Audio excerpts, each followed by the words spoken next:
Okay, so after the 7 minutes, we're now on to this rinse and dry.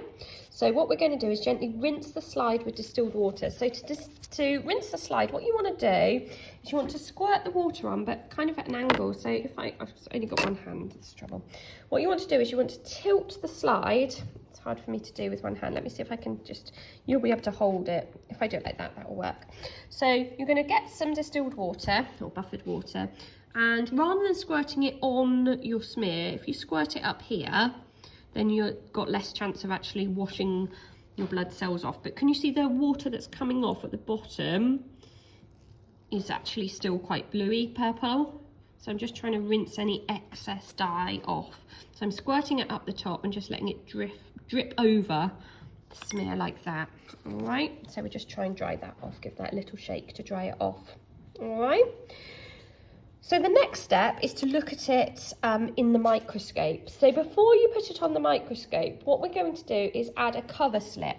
So here it says microscope observation. Place a cover slip over the forked end of the smear. So the forked end of the smear, we put our blood drop here and we spread it this way. This is where we're going to look.